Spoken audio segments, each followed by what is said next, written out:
मेरी पत्नी सुनैना का निधन 3 महीने पहले ही तो हुआ था। पत्नी का यूं अचानक चले जाना मेरे लिए बहुत घातक था। इस सदमे ने मेरे वजूद को तोड़कर रख दिया था। मैं नहीं रहा था। मेरी स्थिति उस खंडहर मकान जैसी हो गई थी जो नींव से तो जुड़ा था पर मकान कहलाने लायक नहीं था। इन 3 महीनों में ही परिवार पर से मेरा दबदबा लगभग खत्म हो चला था। बहू स्नेहा, जो कभी मेरे पैरों की आहट से डरती और बचती फिरती थी, अब मुझसे जिरह करने लगी थी। बेटा प्रतीक मुझसे चेहरा उठाकर बात करने लगा था। दोनों पूरी तरह से गिरगिट की तरह रंग बदल चुके थे। आखिर क्यों? मैं कुछ समझ नहीं पा रहा था। वैसे तो घर में सभी तरह के काम करने के लिए नौकर हैं, पर अब मैं होल टाइमर हूँ, 24 घंटे वाला खिदमतगार। झाड़ू पोछा करने वाली सुबह 9 बजे आती है और अपना काम करके 10 बजे तक चली जाती है। उसके कुछ देर बाद ही चौका बर्तन करने वाली आती है और पौन घंटे में काम खत्म करके चली जाती है। कपड़े धोने के लिए अलग नौकरानी है और कार चलाने के लिए एक ड्राइवर भी है।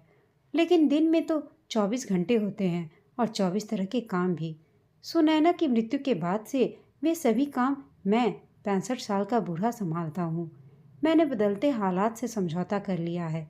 मेरा मानना है कि समझौता शब्द बहुत गुणकारी है। आपकी सारी उलझनों को पल भर में सुलझा देता है। आपकी जिंदगी में बड़े से बड़ा तूफान आ जाए, मुलायम घास की तरह झुककर उसे गुजर जाने देना ठीक है। अकरूप पेड़ तो टूटकर गिर जाते हैं। पत्नी के निधन के कुछ दिन बाद प्रतीक गुस्से से भरा मेरे पास चला आया था। आते ही एक प्रश्न जरा, रात आपने खाना क्यों नहीं खाया पापा? मैंने सहज भाव से कहा, कल हमारी शादी की वर्षगांठ थी बेटे। तेरी माँ की याद आ गई, फिर खाने का मन ही नहीं हुआ। रात तो मैं सो भी नहीं पाया।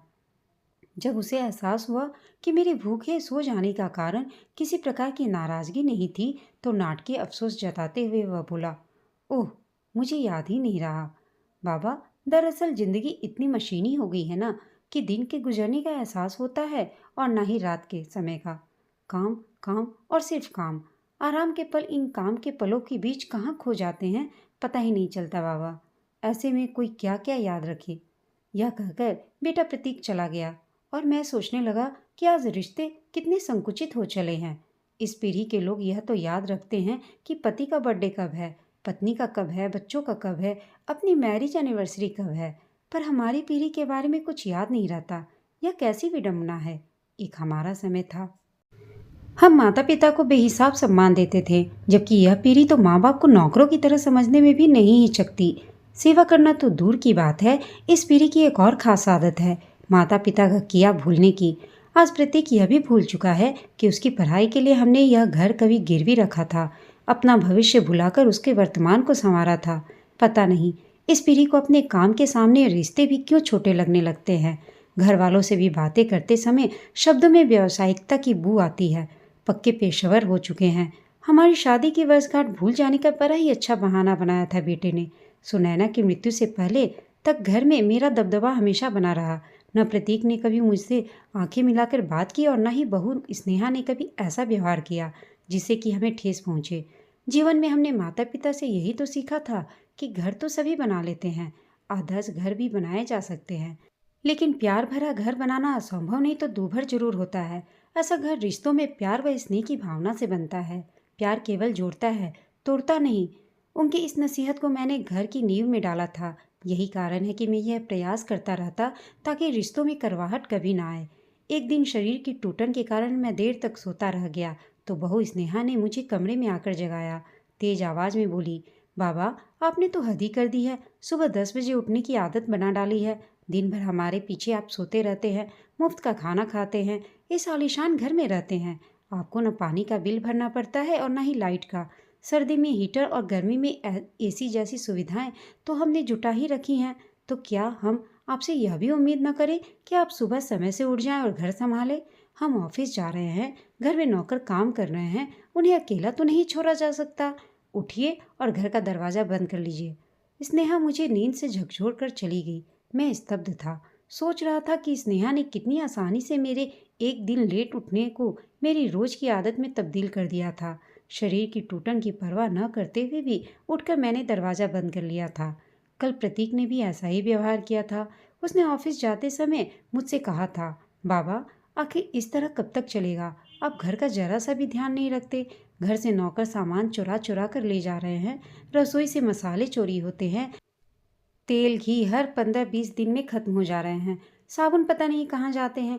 मेरा एक तौलिया और एक नीली शर्ट कितने दिनों से ढूंढने ने नहीं मिल रहा है। स्नेहा की कई मैक्सियाँ और साड़ियाँ दिखाई नहीं देती। घर में चोरियाँ ना हो, आपको इसका ख्याल तो रखना चाहिए। जरा इस तरफ भी अपना ध्यान लगाइए।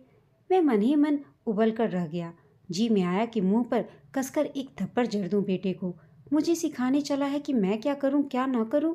आज के बच्चे जब घर में भी प्रोफेशनल किस्म की बातें करते हैं तो मुझे गुस्सा कुछ ज़्यादा ही आता है, चिढ़ होने लगती है। वैसे मैं समझ गया था कि उसने मेरे साथ ऐसा व्यवहार क्यों किया। दिल्ली में विश्वास पात्र नौकर मिलना एक बड़ी समस्या है। बाहरी प्रदेशों से नौकरी की चाह लिए आए लोगों को बिना उनका आचरण और चरित्र जाने 24 घंटे घर में नहीं रखा जा सकता। पता नहीं वे कब कौन सा कांड कर बैठे या घर की बहुमूल्य संपत्ति लेकर चलते बने। उनकी इस जरूरत के लिए भला मुझसे अधिक लायक होल टाइमर नौकर और कौन हो सकता है। बस इसी क्षण मेरा मन घर से उचट गया। मुझे लगने लगा कि मेरी सल्तनत अब पूरी तरह से धराशायी हो गई है। परिवार में मेरी स्थिति शून्य हो गई है। घर में रोज बढ़ता तनाव मुझे पसंद नहीं था, इसलिए परेशानी मुझे अधिक थी। बेटा बहू मिलकर मुझ पर प्रहार किए जा रहे थे। परिवार में एक दूसरे को प्रतिदिन सहना यदि दूभर होने लगे तो घर टूटने की संभावनाएं बढ़ ही जाती हैं। घर टूटे मुझे यह मंजूर नहीं था, क्योंकि मैं समझता था कि घर तोड़ना बहुत आसान है, उसे जोड़े रखना बहुत कठिन।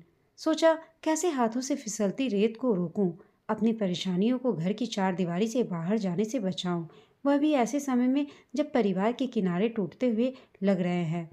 रिश्तों में दरार साफ साफ दिखाई दे रही है। घर के झगड़े और रिश्तों में मनमुटाव के किस्से यदि बाहर जाने लगे तब कोई क्या कर पाएगा। जग हंसाई होगी। उसे न प्रतीक रोक पाएगा, न स्नेहा और न मैं। कपड़ा जरा सा फटा हो तो उसमें थोड़ा सा ही दिखाई देता है, लेकिन यदि पूरा का पूरा फट जाए तो कोई क्या छिपा पाएगा। मन हुआ था कि शांति से जीने के लिए इस जिल्लत भरी जिंदगी से हमेशा हमेशा के लिए दूर हो जाऊं। घर बेचकर इन्हें बेघर कर दूं और मैं खुद वृद्धाश्रम चला जाऊं। तब न रहेगा बांस और न बजेगी बांसुरी। इन रिश्तों के लिए मैं मर जाऊंगा। फिर स्नेहा किसे अपना क्रोध दिखाएगी? प्रतीक किससे यह कहेगा कि जरा इस तरफ भी अपना ध्यान लगाइए? वृद्धाश्रम के हाल ही कौन से अच्छे होते हैं। वहाँ अजीब तरह की छिछालेदार होती है। संचालक से लेकर इनमेट तक आपको नोचने लगते हैं। प्रश्न पर प्रश्न, क्या हुआ, बच्चों ने निकाल दिया, बच्चे मारते पीटते थे क्या, कोई बीमारी है आपको, दवा दारू नहीं करते थे, खाना नहीं देते थे? भैया, अगर कुछ पैसों का जुगाड़ हो सके तो यहाँ से खिसक लीजिए। किराए का मकान लो और अपनी मर्जी की ज़िंदगी जियो। आश्रम नाम के सेवाधाम होते हैं, किसी जेल से कम नहीं है वे। मैं तो इन बेतुके प्रश्नों का उत्तर देते देते ही मर जाऊंगा। दूसरे पल ही मेरी इस सोच को मन नकार गया। मेरे निश्चय की दृढ़ता तोड़ने लगा। मन में ने मुझे समझाया कि यदि मैंने ऐसा कदम उठाया तो स्नेह रूपी घर को बनाए रखने के सपने का क्या होगा। मैं अपने पैर पर आप ही कुल्हाड़ी नहीं मार लूंगा। मन ने यह भी समझाया कि एक क्षण तो मैं झगड़ों और मनमुटाव की बातों को घर से बाहर न जाने देने की बात सोचता हूँ, फिर दूसरे पल वृद्धाश्रम जाने की बात करता हूँ। यह विरोधाभास क्यों? क्या मेरे रिश्ते इस तरह हमेशा के लिए नहीं टूट जाएंगे? हमारी पीढ़ी के लोग कहेंगे कि कैसे मतलबी होते हैं आज के बच्चे, जिन्होंने जरा से खर्च के बोझ की खातिर बूढ़े बाप को घर से निकाल दिया। इस पीढ़ी के बच्चे सोचेंगे कि घर आखिर घर होता है, उसमें हमेशा कूड़ा जमा किए रखने की कोई जगह नहीं होती। प्रतीक और स्नेहा ने ठीक ही किया। कम से कम अब बूढ़े से कोई अटक तो नहीं रहेगा और न रहेगी हर वक्त की चक-चक। दोनों अब अपने तरीके से जी तो सकेंगे। दोपहर को मेरे सोने का समय होता है, तब तक घर के सभी काम खत्म हो जाते हैं। खाना बनाने वाली मेरे लिए खाना बनाकर जा चुकी होती है। उसके जाने के बाद मैं तसल्ली से खाना खाता हूँ और खाकर सो जाता हूँ। शाम को काम का सिलसिला 5 बजे से शुरू होता है। उससे कुछ पहले उठकर मैं चाय पीता हूँ और नौकरों के आने का इंतजार करने लगता हूँ। पर आज मुझे नींद ही नहीं आई। लाख चाह कि प्रतीक और स्नेहा के किए बर्ताव को भूल जाऊं। घर जिस तरह से चल रहा है चलने दो, पर अपनों के दिए घाव कुछ इतने गहरे होते हैं कि कभी सूखते ही नहीं। सोचने लगा कि सुनैना की मृत्यु के बाद से ही ऐसा क्या हो गया कि बच्चे इतना करने लगे, अभद्र व्यवहार करने का दुस्साहस करने लगे मेरे साथ। मैं सोचने लगा कि बढ़ती हुई उम्र के साथ मेरी मजबूरियां बढ़ गई हैं। मैं अशक्त हो गया हूँ। हाथ पैर अब साथ नहीं देते। बीमारियों ने शरीर पर अपना कब्जा कर लिया है। एक जाती है तो दूसरी आती है। कुछ तो पक्का घर बना बैठी हैं। यदि डॉक्टरों की बात मानूं तो जिंदगी एक चौथाई ही बची है। दिमाग दगा दे चुका है। क्या सही है और क्या गलत समझ ही में नहीं आता। मन और मस्तिष्क के बीच उठक बैठक होती ही रहती है। पूंजी के नाम पर अब केवल यह मकान ही है मेरे पास। बाकी जो था वह सुनैना की बीमारी में खत्म हो गया। जरा जरा सी ज़रूरतों के लिए मुझे इन बच्चों पर ही निर्भर रहना पड़ता है। शायद ये मजबूरियां ही इनकी अकड़ और अभद्र व्यवहार का कारण हो। केवल मेरी ही नहीं, इनकी भी तो मजबूरियां हैं। दिल्ली में मकान खरीदना आसान बात नहीं। मकानों की कीमतें दिनी दूनी रात चौगनी बढ़ती जा रही है। इस उम्र में महंगे मकान खरीदने का पैसा इनके पास नहीं है। ये इसलिए इस घर में टिके हुए हैं, वरना कभी का मुझे अकेला छोड़कर चले गए होते। दूसरी मजबूरी यह है कि इन्हें एक होल टाइमर नौकर नहीं मिल रहा है। निश्चित रूप से इनका यह व्यवहार इसी कारण है। मन ने कहा, मैं मजबूर जरूर हूँ, पर इतना लाचार भी नहीं कि अपने स्वाभिमान की चिंता जला दूँ और सिर्फ इनके बारे में ही सोचूं। लेकिन हाँ, एक बात तो है कि मैं भी जिंदा हूँ। मैंने निश्चय कर लिया कि मकान बेच दूंगा और किराए के मकान में रहकर जिंदगी गुजार दूंगा। शाम को प्रतीक और स्नेहा के घर लौटने से पहले प्रॉपर्टी ब्रोकर आ गया। मकान देखकर दूसरे दिन खरीदार लाने का वादा करके चला गया। जब प्रतीक और स्नेहा घर लौटे तो रोजमर्रा की तरह मैंने ही दरवाज़ा खोला। मैं उनसे सख्त नाराज था। मैंने उनकी तरफ देखा भी नहीं। दरवाज़ा खोलकर अपने कमरे में चला गया। वे दोनों भी अपने कमरे में चले गए। सोते वक्त जी बहुत हल्का हल्का लगा। तनाव भी कम हो गया था। बड़े सवेरे ब्रोकर खरीदार लेकर आ गया। उस समय प्रतीक और स्नेहा दोनों ही घर में थे। इससे पहले कि मैं ब्रोकर से कुछ बात कर पाऊं, प्रतीक ब्रोकर से बोला, जी कहिए। ये सज्जन इस मकान को खरीदना चाहते हैं। ब्रोकर ने अपने साथ आए खरीदार की ओर इशारा करते हुए कहा। अब इससे पहले कि प्रतीक कुछ और पूछ पाए, मैं बोल उठा, मैं यह मकान बेच रहा हूँ बेटा। आप मकान बेच रहे हैं, क्यों? प्रतीक मेरे इस फैसले पर अचंभित दिखा। मेरी मर्जी, मैंने कहा। यह मकान नहीं बिकेगा बाबा, यह मैं कह रहा हूँ।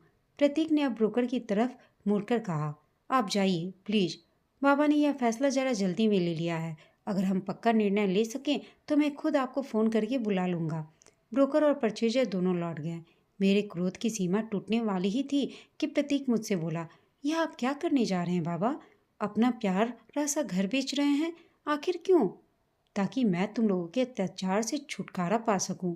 मैंने जवाब दिया, जीवन के जो आखिरी दिन बचे हैं उन्हें चैन से जी सकूं। मुझे नौकर बनाकर छोड़ दिया है तुम दोनों ने। बच्चे मुझे अपमानित करें, यह मैं कभी बर्दाश्त नहीं कर सकता। मैं आवेश में कांपने लगा था। प्रतीक मुझे बाहों से थामता हुआ बोला, बाबा, मैं आपके आक्रोश का कारण समझ गया हूँ। आप पहले बैठिए। मुझे कुर्सी पर बिठाने के बाद वह और स्नेहा फर्श पर मेरे समीप ही बैठ गए। प्रतीक ने मेरा हाथ अपने हाथों में लेते हुए बोलना शुरू किया, बाबा, आप स्नेहा और मेरे व्यवहार से नाराज हैं। मैं समझ चुका हूँ। हम भी पश्चाताप से जल रहे हैं। यह हमारा सच है। हम आपसे इस व्यवहार के लिए क्षमा मांगना चाहते हैं, पर आपके खौफ के कारण हम आपका सामना करने की हिम्मत नहीं जुटा पाए थे। हमारे ही व्यवहार के कारण यह घर बिखर जाएगा बाबा। हम उन बच्चों में से नहीं हैं जो घर में अपने बुजुर्गों की अहमियत नहीं समझते। दरअसल दिन भर की भागम भाग और काम की टेंशन हमें इतना चिड़चिड़ा कर देती है कि हम कभी कभी यह भूल जाते हैं कि हम किससे बात कर रहे हैं और क्या बात कर रहे हैं। प्रतीक की इन बातों से मेरा क्रोध कुछ शांत हुआ। मैंने प्रतीक और स्नेहा के चेहरे को पढ़ा। वास्तव में पश्चाताप उनके चेहरों पर डोल रहा था। संवेदनाओं के बादल उमड़ घुमड़ रहे थे। किसी भी समय आंसुओं की बारिश संभव थी। प्रतीक ने अपनी बात आगे बढ़ाई, बाबा, पहले तो आप यह समझ लीजिए कि आप हम पर बोझ नहीं हैं। आप मजबूर भी नहीं हैं और यह भी हम भविष्य में आपको अकेला छोड़कर कहीं जाने वाले नहीं हैं। घर में आपका स्थान नौकरों का भी नहीं है। आप जरा मेरे साथ हमारे कमरे में चलिए। वहाँ मंदिर को देखिए और खुद तय कर लीजिए कि हमारे दिल में आपका स्थान कहाँ है। सोचिए, यदि घर में 3 प्राणी हो और उनमें से 2 सुबह से रात तक घर से बाहर रहते हों, तो पीछे से घर कौन संभालेगा? वही ना, जो घर में रहता हो। प्रतीक ने लंबी सांस ली। भर आई आंखों को अपने रुमाल से पोंछा। स्नेहा ने भी अपनी आंखें पोंछी। प्रतीक फिर बोल उठा, बाबा, होता यह है कि जीवन की मुख्य धारा से अलग थलग पड़ते बुजुर्ग अपने आप को असुरक्षित महसूस करने लगते हैं। इनसिक्योरिटी की यह भावना उनमें डर और शंकाओं को जन्म देती है। वे हर वक्त यही सोचते रहते हैं कि उनके इस बुरे वक्त में उनका सहारा कौन बनेगा। बच्चे उनकी आंखों से दूर हो जाएं तो लगता है कि बच्चों को भी उनकी परवाह नहीं है। यह इनसिक्योरिटी की भावना फिर उन्हें यही सोचने नहीं देती कि क्या गलत है और क्या सही। हमारी पीढ़ी भी बाबा बुजुर्गों के प्रति कुछ कम लापरवाह नहीं है। हम खुली जिंदगी जीना चाहते हैं। कोई रोक टोक और अनुशासन हमें पसंद नहीं। जब हम घर से बाहर होते हैं, खुले आकाश में आज़ाद पंछियों की तरह उड़ते हैं, जो जी चाहे करते हैं, और जब घर में घुसते हैं तो हमारी आज़ादी के पंख कट जाते हैं। हम घर में फड़फड़ाते रहते हैं। बुजुर्गों का दबदबा, खौफ और घर का अनुशासन घुटन पैदा करने लगता है। तब हमारा भी मन करता है कि इस घुटन भरी जिंदगी से दूर भाग जाएं। ऐसे में दोनों पीढ़ियों के बीच सामंजस्य नहीं बन पाता। दोनों पीढ़ियां ही मानने लगती हैं कि घर में यदि सास बहू है तो झगड़ा तो होगा ही। बुजुर्ग और युवा साथ साथ रहते हैं तो टकराव तो होगा ही। मैं प्रतीक को एकटक देखता ही चला गया। सोचने लगा, मेरा छोटा सा बच्चा इतना विद्वान कब हो गया? मुझे पता ही नहीं चल पाया। कितनी नज़दीकी से इसने जिंदगी को पढ़ा है। मुझे मेरे सोच घबराते हुए लगने लगे। प्रतीक हुआ कि शायद मैं ही गलत था। प्रतीक फिर बोल उठा, बाबा, आपने हमें सिखाया था ना कि घर तो सभी बना लेते हैं, आदर्श घर भी बनाए जा सकते हैं, पर घर को प्यार भरा घर बनाना असंभव नहीं तो दूभर तो होता ही है। ऐसा घर रिश्तों में प्यार व स्नेह की भावना से बनता है। जो रिश्ता टूट जाए समझ लो वहाँ प्यार था ही नहीं। बड़ा होते होते इस सीख का सही अर्थ में समझ गया हूँ बाबा। यदि मैं गलत नहीं हूँ तो घर सिर्फ ईंट गारे का बना होता है। आदर्श घर वह होता है जहाँ रिश्ते एक दूसरे का आदर करते हैं। वहाँ ससुर ससुर होते हैं, सास सास और बहू बहू। उनमें आदर तो होता है, प्यार नहीं। और घर वही मधुवन बन पाता है जहाँ रिश्तों में प्यार होता है। वहाँ न ससुर होते हैं, न सास और न बहू। तीनों के बीच आदर से अधिक एक दूसरे के लिए प्यार होता है। उसने मुझे देखा, शायद मेरे चेहरे पर उभरे भाव को पढ़ने के लिए। फिर बोला, बाबा, हम इस घर का केवल आदर्श घर ही बना सके, महकता गमकता उपवन नहीं। यह घर आज तक आपके खौफ में जिया है। हम डरते डरते जीते रहे हैं। रिश्तों में प्यार था कहाँ, सिर्फ खौफ था। घर में घुसने की इच्छा नहीं होती थी। लगता था हम जेल में घुस रहे हैं। आज भी हमारे संबंधों में वह खुलापन है कहाँ? हम जो खुली जिंदगी जीना चाहते हैं वह है कहाँ? बस बस बेटे, मैंने उठकर दोनों बच्चों को गले लगा लिया और कहा, घर में गलत मैं ही था। जो सीख मैं तुम लोगों को देता रहा, मैंने खुद उस पर अमल नहीं किया। अभी इसी वक्त मैंने अपने खौफ का गला घोट दिया। अब हम तीनों आपस में मित्र हैं, ससुर बेटा या बहू नहीं। दोनों बच्चे मुझसे लिपट लिपट कर रोने लगे। मेरी आंखें भी बिना बहे न रह पाईं। अब मैंने अपना कमरा, जो घर के मुख्य द्वार के पास था, उन्हें देकर खुद को घर के पिछवाड़े में शिफ्ट कर लिया था, ताकि बच्चे अपनी खुली जिंदगी जी सकें। मुख्य द्वार पर लगी अपनी नेम प्लेट हटाकर प्रतीक के नाम की लगवा दी। अब हम तीनों जब साथ बैठते तो हंसी ठिठोले की सुनाई देती। अब घर से बाहर जो भी बुजुर्ग या युवा मुझसे मिलते, मैं सभी से कहता हूँ कि यदि घर को घर बनाए रखना है तो बुजुर्ग अपना रौब दाब छोड़ें, बच्चों को खुली जिंदगी दें, और बच्चे अपने बुजुर्गों को कूड़ा न समझें, उनका ख्याल रखें। विचारों का यह तालमेल घर में प्यार ही प्यार भर देगा। वह प्यार जो सबको आपस में जोड़ता है, एक दूसरे को तोड़ता नहीं। हाँ, मैं घर की देखभाल जरूर करूँगा, लेकिन एक नौकर की तरह नहीं, घर की मालिक की तरह। सही तो कहा था प्रतीक ने कि घर में अगर चोरियाँ होती हैं तो उसकी थोड़ी जिम्मेदारी तो मेरी भी है, क्योंकि वे दोनों तो बाहर रहते हैं, घर में तो मैं ही हूँ। दोस्तों, आपको यह कहानी कैसी लगी कमेंट करके बताइएगा। साथ ही कहानी अच्छी लगी हो तो इसे लाइक शेयर और चैनल को सब्सक्राइब अवश्य कीजिएगा। कहानी सुनने के लिए आप सबका धन्यवाद।